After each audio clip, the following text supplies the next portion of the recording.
शहर में पहली बार 23 दिन के बच्चे की धड़कन को काबू करने और उसकी जान बचाने के लिए डॉक्टर ने उसे डीसी शॉक लगाया। इससे न केवल नवजात की धड़कन काबू में आ गई बल्कि उसकी जान भी बच गई। नवजात की जान बचने से उसके माता पिता और परिवार के सदस्यों ने डॉक्टर को धन्यवाद दिया। दरअसल 23 दिन के बच्चे का वजन मात्र 3 किलो था और इस नवजात शिशु को पिछले 1 सप्ताह से दूध पीने में समस्या आ रही थी। बच्चा लगातार रो रहा था और सो भी नहीं पा रहा था। करीब 6 दिन पहले परिजन इंदौर लेकर आए, तब भर्ती की सलाह दी गई, लेकिन किसी कारणवश वापस चले गए। पिछले 6 दिन से बच्चा इसी तरह परेशान हो रहा था। इसके बाद 22 जनवरी को भी वापस बच्चे को इंदौर लेकर आए और लोटस हेल्थ केयर में डॉक्टर जफर खान के अधीन भर्ती किया। बच्चे का इको और ईसीजी करने पर पता चला कि उसकी धड़कन 350 से भी ज्यादा चल रही थी। अत्यधिक धड़कन की वजह से बच्चे का हृदय काम नहीं कर रहा था और हार्ट फेलियर की स्थिति बनी थी। लगातार धड़कन का 2 से ढाई गुना ज्यादा होने की वजह से लीवर और फेफड़ों में सूजन भी बनी हुई थी। इसके बाद डॉक्टर ने उसे डीसी शॉक लगाया और धड़कन काबू में आ गई। नहीं, डीसी शॉक तो किसी भी एज में जन्म से लेके आखिरी तक, मतलब ओल्ड एज तक दिया जा सकता है। डीसी शॉक देने की इंडिकेशन होते हैं। जैसे न्यूबॉर्न बच्चों में हमारा इंडिकेशन था कि हार्ट रेट बहुत फास्ट थी, तो करंट सर्किट जो एबनॉर्मल चल रहा था उसको हमने एक तरह से शॉक देके ब्रेक किया ताकि हार्ट रीस्टार्ट हो जाए।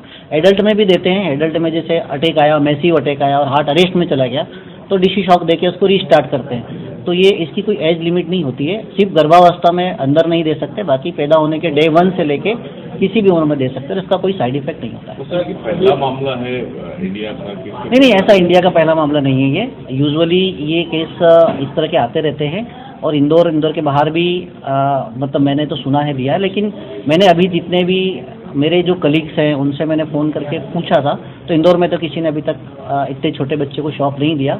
और मेरे करियर का भी ये पहला मामला है जो 25 साल में हमने ये शॉक देना पड़ा किसी बेबी को हार्ट रेट को कंट्रोल करने के लिए। क्या रहा ये, मतलब हार्ट रेट? नहीं, ये कोई एक हार्ट की जो इलेक्ट्रिकल करंट में कुछ शॉर्ट सर्किट होने की वजह से एक एबनॉर्मल सर्किट घूम रहा है, वो उसकी वजह से करंट एबनॉर्मल या ज़्यादा पैदा हो रहा है। और जो एबनॉर्मल सर्किट होते हैं वो हार्ट की गति को अननेसेसरी नॉर्मल से ज़्यादा बढ़ा देते हैं। नॉर्मली इस केसेस में मेडिसिन से भी हो जाता है।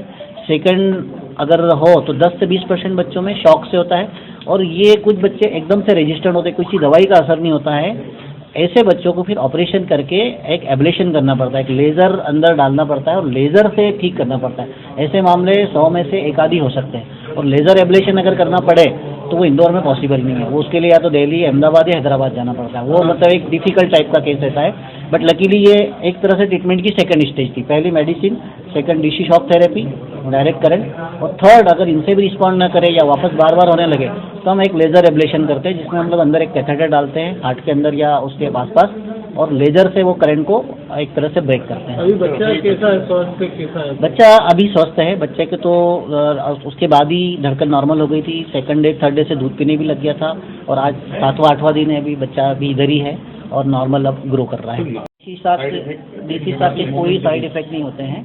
ये ट्रांजिएंट ही है, क्योंकि शॉक हमें पता है कि जो भी इलेक्ट्रिकल करंट है वो कहीं भी बॉडी में रिटेन नहीं करता है।